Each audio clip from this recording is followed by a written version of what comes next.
SSC GD के top 20 questions की series में सिलेक्शन गुरुजी ऑनलाइन यूट्यूब चैनल पर फिर से आपका एक बार स्वागत है। और जैसा आप जानते हैं कि हम एसएससी में जो क्वेश्चंस एक्सपेक्टेड है रिव्यू के बेसिस पे हम वैसे उस क्वेश्चन की सीरीज चला रहे हैं, जो कल आने वाले शिफ्टों में या एक दो दिन 4 दिन बाद किसी भी शिफ्ट में ट्रेंड के क्वेश्चन जैसे बन रहे हैं उस तरह के क्वेश्चंस आपको देखने को मिल सकते हैं। और आप अगर पेपर देने जा रहे हैं तो ऐसे सवालों को जरूर पढ़ के जाइए, ये पूरा क्वेश्चन सॉल्व करके जाइए। अगर आपके पास 2-4 दिन का समय है तो मेरा ये करीब 25वां वीडियो है जो है आपका एसएससी जीडी के रिव्यू का। आप सभी वीडियोस के क्वेश्चंस को सॉल्व करके जाइए और 25 वीडियोस मतलब हो जाते हैं आपके 25 गुना 500 क्वेश्चंस आपके पास होंगे। और 500 क्वेश्चन का रिवीजन करके एग्जाम में जाने के बाद कहीं से कॉन्फिडेंस कभी डाउन नहीं हो सकता है दोस्तों। तो क्या करना है आपको कि अगर आप किसी और भी एग्जाम की तैयारी करते हैं, कॉम्पिटिटिव एग्जाम की तैयारी, तो भी आप इसको देख सकते हैं। और अगर एक बात और महत्वपूर्ण है कि चैप्टर वाइज कंटेंट भी हमारे चैनल पे पढ़ने शुरू हो गए हैं। परसेंटेज का कंटेंट इस समय पढ़ रहा है और मैं दावा करता हूं कि अगर आपने मेरे यूट्यूब से परसेंटेज या कोई सा भी जो चैप्टर वाइज कंटेंट आगे भी पढ़ेगा उसको पढ़ लिया तो उस चैप्टर में आपको कभी कोई दिक्कत नहीं होगी। तो ठीक है, आपके पढ़ने के लिए पर्याप्त मटेरियल्स हमारे चैनल्स पे है और ऐसा मटेरियल है जो आपके अंडरस्टैंडिंग लेवल पे जाके तैयार किया गया है और खुद काफी मेहनत करके मैंने तैयार किया है। तो आप उससे पढ़ सकते हैं और उसका फायदा उठा सकते हैं। तो स्टार्ट करते हैं आज एसएससी जीडी के टॉप 20 क्वेश्चन की सीरीज का पहला क्वेश्चन। एक वस्तु को 390 रुपए में क्रय मूल्य 390 रुपए है। इस वस्तु को 3.12% के लाभ पर बेचा जाता है तो इस वस्तु का क्रय मूल्य कितना होगा। सिंपल सा सवाल है, इसको क्या करना है आपको, सिंपल सा ये सवाल इस तरह से सॉल्व हो जाएगा कि अगर क्रय मूल्य 390 है, ठीक है, इस पे प्रॉफिट आपको चाहिए 3.12% का, यानी रिटर्न आपको चाहिए 103.12 बटा 100। इसको जब आप सॉल्व करेंगे तो ये आपको मिल जाएगा 402.16 अप्रॉक्स। इसको आप ये कर सकते हैं कि आपका आंसर 402, ऑप्शन के बेसिस पे आप इसको अप्रॉक्स 402 रुपए कर लेंगे, ये इसका अप्रॉक्स वैल्यू हो जाएगा। ठीक है, अप्रॉक्स वैल्यू हो जाएगा। अगला सवाल ध्यान दीजिएगा। अगले सवाल की तरफ बढ़ते हैं। एक व्यक्ति ने साधारण ब्याज पर कुछ धन उधार लिए और 5 साल के बाद उसने ऋणदाता को उधार ली गई राशि का 7/5 भाग लौटाया। अब सीधा सा सवाल है, देखो क्या हो गया मामला ये है दोस्त कि अगर किसी ने 7/5 लौटाया है, यानी 7/5 आपका मूलधन है और 7 आपका मिश्रधन है, और मिश्रधन है अगर तो ब्याज क्या है, 2 है, ब्याज 2 है और 5 साल में। तो हम ऐसा मान लेते हैं कि किसी ने 500 रुपए उधार लिया था, 700 रुपए लौटाया है, तो ब्याज कितना हो गया, 200, यानी 500 रुपए का 5 साल का ब्याज कितना है, 200 रुपए है। तो 1 साल का ब्याज कितना हो जाएगा, 40 हो जाएगा। 500 का 1 साल का ब्याज 40, 100 से भाग दे दें अगर हम, तो यहाँ पे 5 से भाग दे दें तो 100 रुपए पर 1 साल का कितना ब्याज आ जाएगा, 8, और यही 8% आपका ब्याज दर होगा। बात समझ रहे हैं, फिर से समझ लो इसको। इतना अच्छा सा सवाल है कि अब ये 7/5 का मतलब अगर 5 मूलधन है तो 7 मिश्रधन है, यानी ब्याज 2 है। अगर 500 रुपए, क्योंकि दर 100 रुपए पे निकलेगा, दर का मतलब क्या होता है, व्हाट इज रेट, पर 100 पर ईयर जो भी मिलता है वही रेट है, प्रति 100 प्रति वर्ष जो प्राप्त होता है वही दर है। तो 500 रुपए पर आपको 5 साल में इतना ब्याज मिला 200, यानी 500 रुपए का 1 साल का ब्याज हो गया 40। 500 अगर 1 साल में 40 रुपए ब्याज देता है तो 100 रुपया 1 साल में 8 रुपया ब्याज देगा, यानी ब्याज की दर कितनी हो गई, 8%। यहाँ तो कोई तकलीफ नहीं है। अगला सवाल ध्यान दीजिएगा कि एक बेईमान दुकानदार अपनी वस्तु को 20% लाभ पर बेचता है और 1 किलोग्राम के स्थान पे 800 ग्राम के भट्ट का प्रयोग करता है, उसका लाभ प्रतिशत ज्ञात कीजिए। बहुत सिंपल सा सवाल है, 25, 20, 45% कुछ जो भी आएगा।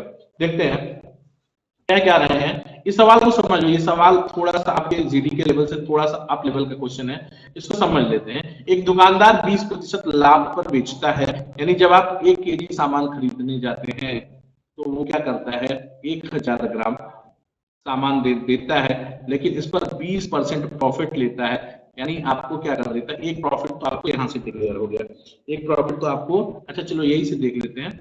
एक तो ये क्या कर दिया आपको कि इसने 20% अधिक कर लिया, यानी क्या कर दिया इसने, इसने 20% अधिक मूल्य यानी 1200 ग्राम का मूल्य आपसे लिया। दिया कितना, 1000 ग्राम, और मूल्य लिया, अगर 20% के लाभ पर बेचता है तो क्या मतलब है कि 200 ग्राम का मूल्य ज्यादा ले रहा है आपसे, यानी 1000 ग्राम देना चाहिए था, 20% का प्रॉफिट लिया यानी 1200 ग्राम का मूल्य ले लिया। अब ये तो देखो एक एक एक एक फैक्ट है। दूसरा फैक्ट क्या है, 1000 ग्राम जब आप लेने गए तो उसने क्या कर दिया, 800 ग्राम दिया आपको, पैसा लिया है आपसे 1200 ग्राम का, दिया आपको 800 ग्राम, यानी प्रॉफिट मार गया 400 ग्राम का। ये 400 ग्राम का प्रॉफिट है, अगर प्रॉफिट परसेंट निकालना है तो ये 400 ग्राम का प्रॉफिट कितना बेच के, 800 ग्राम गुणित 100, आप सॉल्व करेंगे, इससे मिल जाएगा आपको 50%। एक तो ये तरीका है इस सवाल को करने का, एक तो ये तरीका है इस सवाल को करने का, ठीक है,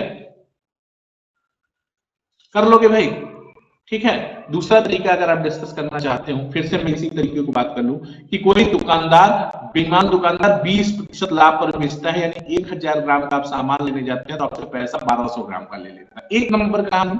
दूसरे नंबर की कहानी यह है कि वो इतने से संतुष्ट नहीं है, वो 1000 ग्राम देता है तो वजन में भी 20% कम, सॉरी 800 ग्राम तौल देता है। इसका मतलब क्या है कि 200 ग्राम कम तौलता है, यानी 1000 के स्थान पे 800 ग्राम तौलता है। पैसा आपसे ले लिया 1200 ग्राम, दिया आपको 800 ग्राम, यानी प्रॉफिट कितने का, 400 ग्राम का। ये 400 ग्राम का प्रॉफिट का 800 ग्राम बेच के, तो प्रॉफिट परसेंट 400 बट्टा 800 गुणित 100, 50%। कोई तकलीफ है यहाँ तक, ठीक है। इस सवाल को एक दूसरे और बेहतर तरीके से सॉल्व कर सकते थे आप इसको नोट कर लीजिएगा, बाकी मैं आपको दूसरा तरीका बता रहा हूँ। क्या कर सकते थे आप कि एक तो सीधा सीधा आपको फ्लैट पता है कि कितना प्रॉफिट हो रहा है, 20%, ये रेट का प्रॉफिट है। ये 20% जो दे रहे हैं ये वेट का प्रॉफिट है। अब वेट से क्या प्रॉफिट होगा उसको लेके मर्ज कर लेंगे, देखो कैसे कर पाते हो। पहला प्रॉफिट क्या है, प्रॉफिट नंबर 1 जो रेट से है, profit by rate, by rate profit कितना है, 20%। अब बाय वेट प्रॉफिट क्या होगा, बाय वेट प्रॉफिट का मतलब क्या है, 1 kg, 1 kg बराबर, 1 kg का मतलब कितना, 1 kg बराबर 1000 ग्राम, और 1000 ग्राम की जगह पे वो कितना ले रहा है, 800 ग्राम। तो यहां से कितना लाभ ले रहा है, 200 ग्राम का। तो प्रॉफिट परसेंट यहां से निकाल लो, profit by weight, profit by weight क्या हो गया, 200 ग्राम प्रॉफिट पा गया कितने पे, 800 ग्राम पे, तो ये गुणित 100 कर दोगे तो ये कितना आ गया, 25%, ये प्रॉफिट यहाँ से मिल गया। अब ये क्या है, एक प्रॉफिट 20% और एक प्रॉफिट 25% मर्ज कर दोगे तो 20 x plus y plus x y 100, 20 plus 25 plus 20 गुणित 25 बटा 100। इसको जब आप मेरा चैप्टर देखेंगे डिसऑनेस्ट सेलर में तो हाँ ये आपको बहुत ज्यादा क्लियर हो जाएगी। 25 का 100, 4 5 बार 25 20 45 5 50%, यहाँ से भी आप आंसर निकाल सकते हो। एक दूसरा तरीका ये भी है, अब अगर वो तरीका नहीं अप्रोच कर पा रहे हो आप इस तरीके से कर लो, ये बेहतर तरीका हो सकता है। अगली आगे बढ़े, अगला सवाल ध्यान देते हैं कि 81 क्रमागत संख्याओं का औसत 60 है तो पहली और 81वीं संख्या के मान में अंतर ज्ञात कीजिए। तो ठीक है, कोई दिक्कत नहीं है, सॉल्व कर लेते हैं हम इसको। क्रमागत संख्याएं है ना, 81 क्रमागत संख्याएं हैं, किस तरह से हैं, इस तरह से होंगी कि भाई 81 है, औसत कहां पे आएगा, औसत बीच में आएगा, यानी अगर ये 60 है, 81 है तो इसके इधर 40 और इसके इधर 40, यही ना भाई। क्रमागत है तो औसत बीचों बीच, औसत एकदम मिडिल, यानी इसके इधर 40 संख्याएं और इसके इधर भी 40 संख्याएं, इधर क्या हो जाएगा। अब क्या करें, पहली और 81वीं संख्या के मान का अंतर, चलो ठीक है, मान लो पहली संख्या मान लेते हैं अगर x होगी, मान लेते हैं x होगी, या यहां से 40 कम कर देना, 40 कम हो जाएगा, ये इधर माइनस हो जाएगा, ये कितनी संख्या हो जाएगी, 40 एक एक कम होके जाएगा, 40 कम होके जाएगा तो ये हो जाएगा 20, और इधर 40 बढ़ बढ़ के जाएगा तो ये हो जाएगा 80, ठीक है। तभी देखो 80 हो जाएगा, 60 40 100 हो जाएगा, सॉरी ये प्लस होगा, 60 40 100 हो जाएगा। तो देखो 100, तभी तो देखो 60 और 20 120, ठीक है। अब अंतर पूछ रहा है कि इनका अंतर क्या होगा, तो पहली संख्या 20 मिल गई और अंतिम संख्या 100 मिल गई, तो डिफरेंस कितना हो गया दोस्त, डिफरेंस हो गया 80 का। यही आपका ऑप्शन है और ये आप इसको टिक कर लोगे। फिर से समझ लो, संख्याएं जब क्रमागत होती हैं तो औसत हमेशा कहाँ खड़ा होता है, एकदम बीच में खड़ा होता है, औसत एकदम बीच में खड़ा होता है। अब 81 संख्या, तो ये बीच वाली संख्या हो गई, इसको पकड़ लिया, तो इसके इधर 40 और इसके इधर 40, 40 40 80 और बीच वाली 81। अब इधर अगर 40 है संख्याएं क्रमागत है तो इधर 40 घट के आएगी, पहली संख्या 20 होगी, और इधर 40 होगी तो बढ़ के आएगी, प्लस 40 तो 100 होगी। अब कह रहा है दोनों का अंतर क्या है, पहली और अंतिम संख्या का, तो पहली और अंतिम संख्या का अंतर कितना हो गया, 20 और 100, अंतर कर दोगे, समझ पा रहे हो ना। अगला सवाल ध्यान दो, 21,000 रुपए की राशि 20% अर्धवार्षिक देय चक्रवृद्धि ब्याज दर पर उधार दी जाती है, राशि द्वारा एक वर्ष में प्राप्त ब्याज की गणना कीजिए। आसान सवाल है, ठीक है। कैसे करना है, जब ब्याज अर्धवार्षिक है अर्धवार्षिक है 20% अर्धवार्षिक देय चक्रवृद्धि ब्याज, यानी ये 20% ही अर्धवार्षिक है, वार्षिक होती तब इसको 10 करते, ये ऑलरेडी दे रहा है कि ये 20% अर्धवार्षिक है, यानी कहने का सेंस ये है कि 21,000 रुपया है गुरु, इसका 20% निकालो, और 6 महीने की कहानी है तो साल भर में 2 बार 20% निकलेगा। 20% का मतलब भी पता है ना आपको, 20% का मतलब होता है 1/5, वैसे हम 20 गुणित 100 कर ले तो 20 गुणित 100 डबल जीरो कर जाएगा, 21 दूनी 42, देखो 21 दूनी 42 और 2 जीरो बढ़ जाएगा 420, हाँ 21 दूनी 42 2 जीरो 4200, और फिर इसका 21% निकालना है, 20% निकालना है, तो 82 दूना 84 84 और ये जीरो, ये हो जाएगा, और 2 से गुणा कर लीजिए आप। इसमें क्या करना है आपको, अर्धवार्षिक देय चक्रवृद्धि ब्याज पर उधार दी जाती है 21,000 रुपए का राशि 10% 20%, ठीक है। तो इसको क्या करना है आपको, इसको जब ये अर्धवार्षिक लिखा है तो इसको 20% ही कंसीडर करना चाहिए, अगर ये वार्षिक देय होती तब हम इसको ये देखते कि अर्धवार्षिक देय तो 1 वर्ष बाद।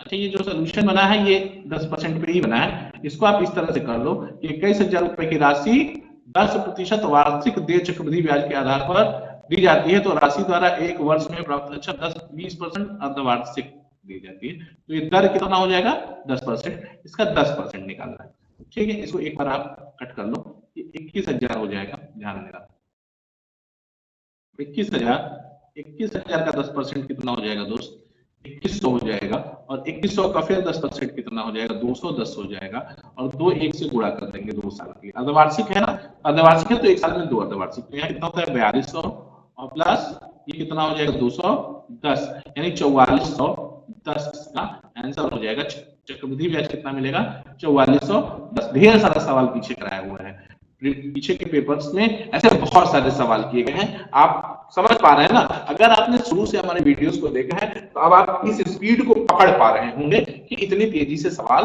किया जा सकता है, ठीक है। अगला सवाल ध्यान दीजिएगा कि राधा का व्यय उसकी आय का 20% है। देखो सिंपल सिंपल सा सवाल, क्या क्या हो सकता है, दो ही 3 चीजें होती है, आय होता है, व्यय होता है, व्यय है और बचत, 3 चीजें होती है। तो आय बराबर क्या होता है, व्यय प्लस बचत होता है। चलो ठीक है, राधा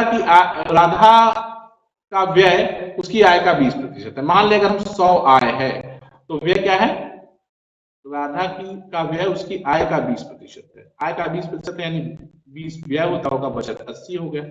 कह रहा है कि यदि अगले महीने आय में 20% वृद्धि हो जाए और बचत की राशि समान रहे, बचत की राशि समान है। अब देखो यहाँ पे क्या हो गया, 120 हो गया और बचत 80 की 80 होनी है, तो खर्च कितना होगा 40। तो कह रहा है तो क्या तो व्यय में कितने प्रतिशत वृद्धि हो गई, अरे भैया देख रहा है 20 से 40 हो गया, सीधा कितना हो गया 2 गुना, 100% वृद्धि हो गई ना।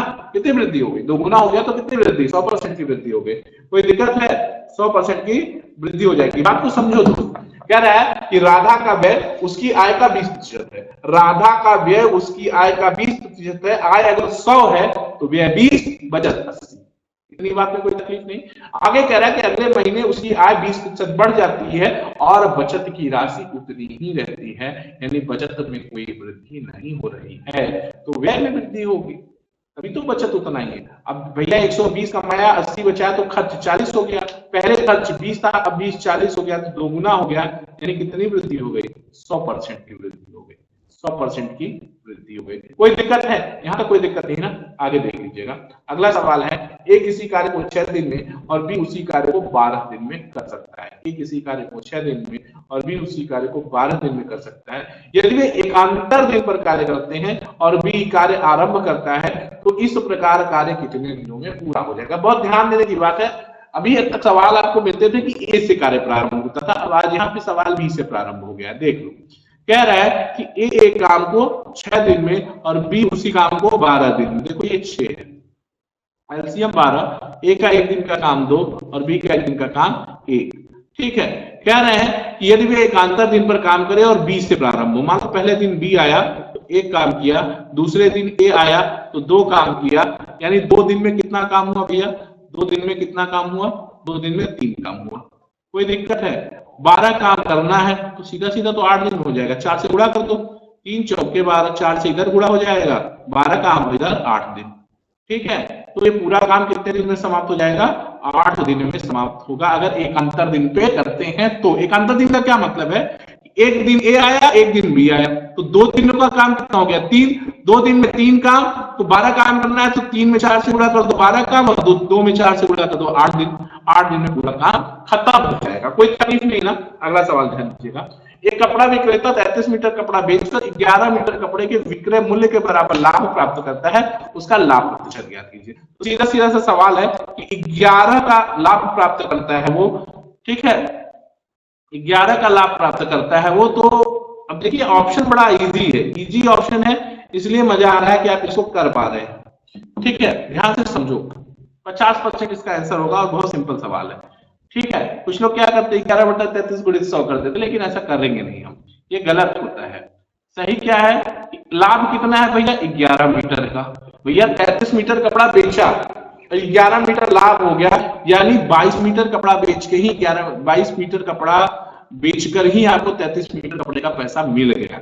यानी सीधा सीधा सा है कि 11/22 गुणित 100, यही लाभ होगा, ये 50%।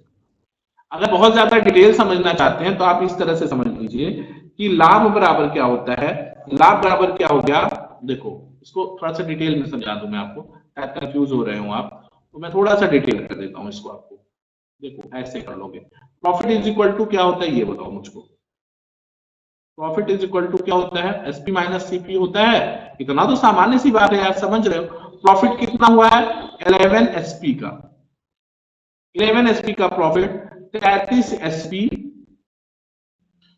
एसपी माइनस 33 सीपी पे होगा, 33 सॉरी सीपी पे होगा ना, ये सीपी हो गया। अब सीपी उधर जाएगा तो सीपी बराबर कितना हो गया? 22 एसपी, 22 एसपी या सीपी, एक मिनट, ये हो गया। अब लाभ प्रतिशत क्या हो जाएगा? लाभ हो जाएगा आपका 11, ठीक है, लाभ हो जाएगा। सीपी कितना हो गया?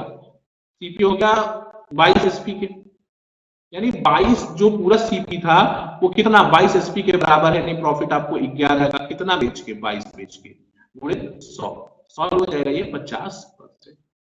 ठीक है, कोई दिक्कत नहीं है ना, कर लेंगे। ठीक है, अगला क्वेश्चन ध्यान दीजिए, एक नाव धारा की चाल की दिशा में 13 किमी प्रति घंटा जबकि धारा के विपरीत दिशा में 8 किमी प्रति घंटा की चाल से जा रही है। धारा की गति 2.5 किलोमीटर प्रति घंटा। कैसे? देख लो, तो कई बार मैं हर बार बताता हूं कि जब भी ऐसा सवाल आए तो धारा के साथ चाल और धारा के विपरीत चाल का योग का बटा 2 नाव की चाल होती है और अंतर का बटा 2 धारा की चाल होती है। तो धारा का चाल पूछ रहा है तो इनका अंतर कर देंगे, 13 माइनस 8 बटा 2 यानी 5/2, यानी 2 सही 1/2 किलोमीटर प्रति घंटा। कोई तकलीफ है? यहां तक कर लेंगे ना। अगला सवाल ध्यान दीजिए, कह रहा है कि 20% छूट पर इत्र बेचने पर निखिल को 140 रुपए की हानि होती है। 20% की छूट पर इत्र बेचने पर निखिल को 20% की छूट पर इत्र बेचने पर निखिल को 140 रुपए की हानि होती है। इत्र का अंकित मूल्य ज्ञात कीजिए, यानी क्रय मूल्य 380। सवाल सीधा कह रहे हैं कि 20% की छूट पर इत्र बेचने पर निखिल को 140 रुपए की हानि होती है। इत्र का अंकित मूल्य ज्ञात कीजिए यदि क्रय मूल्य 380 रुपए है। क्या मतलब है? 20% छूट पर बेचने पर निखिल को 140 रुपए की हानि होती है। ठीक है, यानी 80% बराबर 140 रुपए कह रहे हैं, 20% बराबर 140। इत्र का अंकित मूल्य ज्ञात कीजिए यदि क्रय मूल्य 380 है। अच्छा ठीक है, चलो देखते हैं क्या कह रहे हैं ये, इनकी बात को समझने की कोशिश करिए। ठीक है, 380 सीपी कह रहे हैं। ठीक है, सीपी 380, ध्यान दो क्या कह रहे हैं भाई, सीपी कितना है, क्रय मूल्य दे रहे हैं, ये क्रय मूल्य कितना दे रहे हैं 380। ठीक है, एसपी क्या है, अब आपको देखो 140 रुपए का लॉस भी है इसमें, 140 रुपए का लॉस बता रहा है, तो लॉस बता रहा है तो प्रॉफिट है, तो आपका एसपी कितना हो गया, 140 घटा दोगे इसमें से 40 और 2 40 240, ये 240 इसका विक्रय मूल्य हो गया। और कह रहे हैं कि ये 240 रुपए विक्रय मूल्य हो गया, और ये 240 रुपए विक्रय मूल्य कब है, जब 20% का डिस्काउंट मिला है। बात को समझिए क्या कह रहा है, क्वेश्चन बड़ा गहरा है कि 20% की छूट पर एक इत्र बेचने पर निखिल को 140 रुपए की हानि होती है। इत्र का अंकित मूल्य ज्ञात कीजिए, छूट 20% जो मिला है वो किस पे मिला होगा, अंकित मूल्य पे, यही पूछ रहा है। तो इत्र का अंकित मूल्य ज्ञात कीजिए यदि क्रय मूल्य 380 है। क्रय मूल्य अगर 380 था, 140 का नुकसान हुआ तो बेचा कितने में, 240 में, और 240 में तब बेचा जब 20% का डिस्काउंट है, यानी अंकित मूल्य का 80% बराबर कितना है 240। तो 100% कितना होगा, यानी एमपी कितना होगा, अंकित मूल्य कितना होगा, अंकित मूल्य होगा 300, अंकित मूल्य 300, ये यहां से कर लोगे आप। ठीक है, अगला सवाल ध्यान दीजिएगा, अर्धगोले का आयतन ज्ञात कीजिए जिसका व्यास 12 सेमी है। अर्धगोले का आयतन ज्ञात कीजिए जिसका व्यास 12 सेमी है। 9 5 14 5 6 7 5 12 8 20 4 2 6 7 8 5। चलो ध्यान दो, क्या है, अर्धगोले का आयतन ज्ञात करना है, ध्यान दीजिएगा जरा सा। ठीक है, ये 9 5 है ना, तो 9 1 मिनट 9 5 14 4 8 नहीं होगा, 6 5 11 11 8 19 और 2 2 4 4 2 6 6 7 13 5 5 10। ठीक है, सॉल्व करते हैं। कह रहे हैं अर्धगोला है तो 2/3 पाई आर क्यूब। ठीक है, तो देख लेते हैं 2/3 पाई का मतलब 22/7 और आर का मतलब हो गया 12 कितना 12/2 यानी 6 गुणे 6 गुणे 6। इसमें से कुछ भी कटना नहीं है, इसको पूरा सॉल्व करना पड़ेगा आपको, एक लेंदी कैलकुलेशन का क्वेश्चन हो सकता है ये, और इसका मैं आपको आंसर बता देता हूं, आप इसको कैलकुलेट करके सॉल्व कर लीजिएगा। इसको सॉल्व करेंगे आप तो आपको मिलेगा, इसको सॉल्व कर लेंगे तो 450.57 आपका आंसर हो जाएगा। ठीक है, इतनी बात समझ में आ रही है। अगला क्वेश्चन ध्यान दीजिएगा, कह रहे हैं कि 165 मीटर और 195 मीटर लंबी दो ट्रेनें ए और बी समानांतर पटरियों पर विपरीत दिशाओं में क्रमशः 78 किमी प्रति घंटा और 84 किमी प्रति घंटा की चाल से चलती हैं, वे एक दूसरे को पार करने में कितना समय लेंगे। समय बराबर क्या होता है, दूरी बटा चाल, और जब कोई ट्रेनें एक दूसरे को पार करती हैं, समय पूछे ना, देखो समय बराबर होता है दूरी बटा चाल, तो दूरी क्या हो जाएगी, दूरी गुरु जुड़ जाएगी, तो 5 5 10 की 0 1 9 6 15 1 16 1 और 2 1 360, ये क्या हो गया, ये दूरी हो गई, चार जुड़ जाएगी, 8 4 12 8 4 12 1 और 8 8 16 162 गुणित 5/18 18 9 9 बचे 45। ठीक है, ठीक, अब ये चाल हो गई 45 मीटर प्रति सेकंड, चालों का विपरीत दिशाओं में है तो चालें जुड़ जाती हैं, तो ये 45 से आप भाग दे देंगे तो 9 बचे 45, 9 चौका 36, 5 बट्ठे 40, 8 सेकंड में पार कर जाएगी। बात समझ पा रहे हैं? 165 मीटर लंबी ट्रेन है और 195 मीटर लंबी ट्रेन है, दोनों एक दूसरे को पार करेंगी तो दोनों अपनी लंबाइयों के योग के बराबर दूरी चलेंगी। दोनों की लंबाइयों का योग 360 बट्टा 78 किलोमीटर और 84 किलोमीटर प्रति घंटा यानी 162 किलोमीटर प्रति घंटा को मीटर प्रति सेकंड में बदलेंगे तो 45 मीटर प्रति सेकंड सॉल्व कर लेंगे तो 8 सेकंड आएगा। ठीक है, समय बराबर होता है 2/4। अगला सवाल ध्यान दीजिएगा। अगला सवाल है कि यदि एक शंकु के आधार का व्यास तथा तिर्यक ऊंचाई क्रमशः 20 और 5 है तो शंकु के संपूर्ण पृष्ठ का क्षेत्रफल ज्ञात कीजिए। ठीक है, सिंपल फार्मूला बेस्ड क्वेश्चन है। शंकु का संपूर्ण पृष्ठ का फार्मूला क्या होता है? क्या होता है भाई? पाई आर एल ये होता है प्लस 2 पाई आर स्क्वायर, तो पाई आर कॉमन हो जाता है, एल प्लस आर होता है। पाई आर एल ये होता है ना, पाई आर एल ये 2 नहीं होता, पाई, हाँ क्या होता है? Pi R L plus R. Solve कर लीजिएगा, पाई नहीं निकालना है, आर दिया हुआ है ना आपको, आर क्या दिया? आधार का व्यास 20 और ऊंचाई व्यास 20 तो त्रिज्या 10 और ये कितना हो गया? 10 5 15। एल कितना हो गया? एल 5 हो गया, फिर एक ऊंचाई एल है ना, तो एल 5 है और ये 10 15, 15 150, ठीक 15 हो गया, ठीक 15 दाम में 150 पाई सेंटीमीटर स्क्वायर। ठीक है, इसमें कोई दिक्कत हो तो बताओ। ठीक, अगला सवाल ध्यान दीजिएगा। एक कार्यालय में पुरुष और महिला का अनुपात 4:9 है। यदि 6 अतिरिक्त पुरुष कार्यालय में शामिल होते हैं, एक कार्यालय में पुरुष और महिला का अनुपात 4:9 है, ठीक है, यदि 6 पुरुष अतिरिक्त शामिल होते हैं तो अनुपात 5:9 हो जाता है। ध्यान देना जरा सा, देखो मेल और फीमेल का रेशियो कितना है? 4x/9x। ये है, कह रहे हैं 6 पुरुष महिला, 6 अतिरिक्त पुरुष कार्यालय में शामिल हो जाए, यानी यहाँ 6 शामिल हो जाए तो अनुपात 5/9 हो जाता है। प्रारंभ में कर्मचारियों की कुल संख्या कितनी थी यही निकालना है। तो 9 चौके 36 x प्लस 9 54 बराबर 9 बचे 45 x, यानी 54 बराबर 9x, 54 बराबर 9x, तो x बराबर 9 6 हो जाएगा। और कुल कर्मचारी कितने थे? 9 13x, 13x, तो 13 गुणित 6 बराबर 13 78 कर्मचारी। ठीक है, सॉल्व कर लेंगे ना, कर पाओगे भाई? कोई दिक्कत नहीं ना?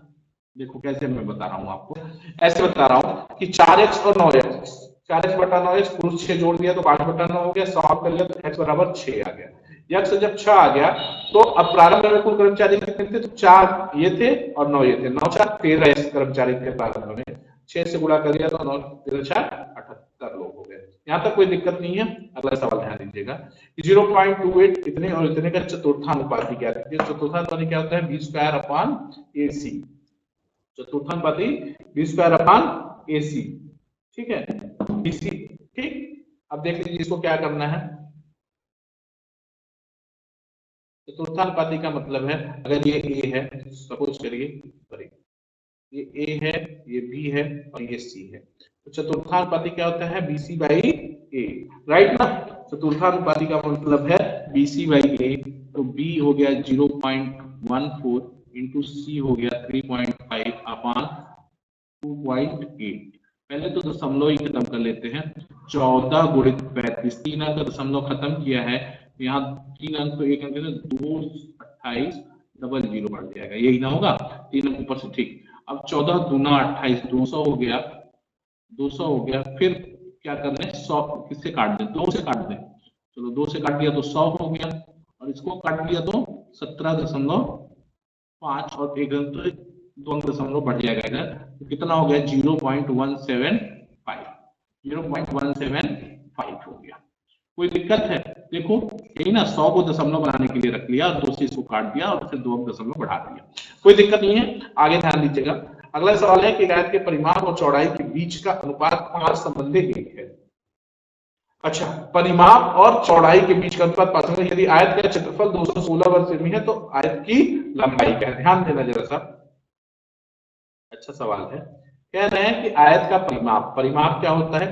2l + बी संबंधे बी ना, चौड़ाई का अनुपात 5/1। मैं ऐसे कर लूं 2l plus b 5b is equal to 5/1। और क्या दे रहा है आपको, l इंटू बी क्षेत्रफल 216, तो लंबाई पूछे, कोई नहीं सॉल्व कर लेते हैं कि 2l plus b is equal to 5b या 2l is equal to 3b या l by b is equal to 3/2।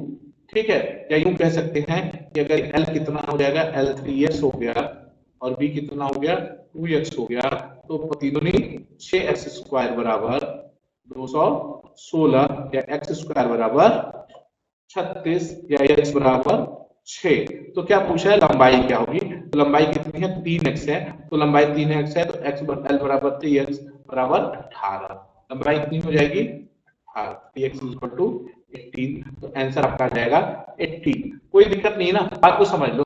कह रहा है कि लंबाई, इसका परिमाप और चौड़ाई के बीच में 5 संबंध 1 का अनुपात है, यानी 2l प्लस b आपका परिमाप है बटा b 5 संबंध 1 है। इसको सॉल्व कर लेंगे आप तो ये आपको मिलेगा 2l plus b equal to 5b, 2l equal to 3b, तो l by b equal to 3/2, यानी l क्या हो जाएगा 3x हो जाएगा और b क्या हो जाएगा 2x हो जाएगा। ठीक है, अब क्या कर रहे हैं कि l इंटू बी 216 है, तो 6 क्या कर लेंगे, लंबाई और चौड़ाई का गुणा करेंगे तो 6x square is equal to 216, x square बराबर 36, तो x स्क्वायर बराबर, तो x बराबर 6 और लंबाई 3x है तो कितना हो जाएगा 18 हो जाएगा। कोई दिक्कत नहीं यहाँ तक। अगला सवाल ध्यान दीजिएगा कि एक सिपाही चोर को 300 मीटर की दूरी से देखता है और चोर भागना शुरू करता है और सिपाही उसका पीछा करता है। चोर और सिपाही क्रमशः 10 किमी प्रति घंटा और 11 किमी प्रति घंटा की चाल से दौड़ते हैं। 12 मिनट बाद उनके बीच की दूरी कितनी होगी। ठीक है, 12 मिनट के बाद उनकी दूरी कितनी होगी, तो देख लीजिए क्या होगा, सॉल्व कर लेते हैं। भैया देखो एक बात समझो कि जो 10 किमी 300 मीटर की दूरी है, एक 10 से भाग रहा है, एक 11 से, यानी जो भाग रहा है वो 1 किलोमीटर प्रति घंटा की चाल से उसका पीछा करेगा। 1 किलोमीटर प्रति घंटा का मतलब कितना हो गया 5/18 मीटर प्रति सेकेंड, राइट ना। तो देखो 300 क्या मतलब दूरी, दूरी बराबर क्या होता है, दूरी बराबर होता है चाल गुणे समय। चाल कितनी हो गई, चाल हो गई 5/18 मीटर प्रति सेकेंड। ठीक है, अब समय क्या कर रहे हैं 12 मिनट, 12 का मतलब 12 गुणे 60। ठीक है, देख लो 6 त्रिक 18, 6 दूनी 12, 20 ये 3 से ये 20 बार कट जाएगा और 5 दूनी 10, 200 मीटर ये पूरा कर देगा। 300 मीटर से 200 मीटर की दूरी कवर कर ली जाएगी। समझो बात को कि दूरी बराबर चाल गुणित समय, चाल 1 किलोमीटर प्रति घंटा का अंतर है, ये 1 किलोमीटर प्रति घंटा 300 मीटर को कवर करेगा। तो 5/18 गुणित 12 मिनट का मतलब 12 गुणित 60, यानी 12 मिनट में 200 मीटर जाएंगे। दोनों 200 मीटर चल देंगे तो दोनों के बीच की दूरी कितनी बचेगी 100 मीटर। कोई दिक्कत है, कर लोगे ना यहाँ तक। अगला सवाल ध्यान देना, अगला सवाल कह रहा है कि 2/5, 3/10, 4/15 का लसाअ क्या होगा। पता है यार आपको भिन्न का लसाअ कैसे निकालते हैं, भिन्न का लसाअ अंश का लसाअ बटे हर का मौसा। तो 2, 3 और 4 का लसाअ कितना हो जाएगा, 2, 3, 4 का लसाअ 12 और बटा नीचे का मौसा 5, 12/5। क्लियर है, कर लोगे ना 12/5। अगला सवाल ध्यान देना, किसी राशि पर 5% वार्षिक दर से 3 वर्ष के चक्रवृद्धि ब्याज और साधारण ब्याज का अंतर 122 रुपए है, वह धनराशि क्या है। ठीक है, सॉल्व कर लेते हैं। 5% दे रहा है ना, 5% का क्या मतलब है भाई, 5%, 5% का मतलब होता है 1/20, और 1/20 अगर 3 साल का है तो 8,000 इसका क्या हो जाएगा मूलधन। यही तरीका है ना, ये 8,000 मूलधन हो जाएगा और 8,000 का जब आप क्या निकालते हो, 8,000 का आप जब निकालेंगे 1/20 तो ये हो जाएगा 400, फिर 1/20 निकालेंगे तो 20 और फिर 1/20 निकालेंगे तो 1। ठीक है, 1 आ जाएगा। और साधारण ब्याज और चक्रवृद्धि ब्याज का अंतर है तो पहला टर्म 0, इसमें 3 और इसमें 1 से गुणा हो जाएगा, जोड़ लेंगे गुणा करके तो 60 और प्लस 1 बराबर 61 और 61 बराबर दे रहा है आपको 122, 1 बराबर क्या दे रहा है आपको 2। तो क्या पूछ रहे हैं आपसे कि वह धनराशि क्या है, तो धनराशि है क्या 8,000, 1/2000 है तो 8,000 भाग कितना बराबर होगा 16,000 ये आपका मूलधन होगा। कंपाउंड इंटरेस्ट का जब सेक्शन आप चैप्टर वाइज देखेंगे तो आपको ये चीजें बहुत बहुत बेहतर तरीके से क्लियर हो जाएंगे। ये बहुत आसान तरीका है सवाल करने का। लास्ट क्वेश्चन पे चलते हैं। भरत तथा पंकज किसी कार्य को एक साथ मिलकर 15 दिनों में कर सकते हैं। यदि भरत की कार्य क्षमता पंकज से 3 गुनी हो तो भरत अकेला उस कार्य को कितने दिन में कर सकेगा। ध्यान देना जरा सा, कह रहे हैं ये कि भरत है और पंकज है, भरत और पंकज, यदि भरत की कार्य क्षमता पंकज से 3 गुनी है, यानी पंकज 1 तो भरत 3, ठीक है। तो कह रहे हैं कि 15 दिन, तो यानी दोनों का ये एक दिन का काम है। भरत का एक दिन का काम 3 और पंकज का एक दिन का काम 1, यानी कुल काम 4 और 15 दिन में काम किया तो 15 चौके 60 काम। अब क्या कह रहा है कि उसी कार्य को करने में कितने, भरत को अकेला, भरत कितने दिन में करेगा भाई, एक दिन में 3 काम करता है, 60 काम करने में कितना दिन लेगा, 20 दिन लेगा। तो ये सवाल यहाँ पे डन होता है। आज एसएससी जीडी के टॉप 20 क्वेश्चंस की सीरीज में इतना ही आपके साथ है, और कल फिर एसएससी जीडी के टॉप 20 एक्सपेक्टेड क्वेश्चंस की सीरीज के साथ आपके बीच होंगे हम। और तब तक आप पढ़ते रहिए, मस्त रहिए, स्वस्थ रहिए और हमारे चैनल्स को देखते रहिए, लाइक करिए, शेयर करिए, सब्सक्राइब करिए। कल फिर मुलाकात होगी। जय हिंद, जय भारत।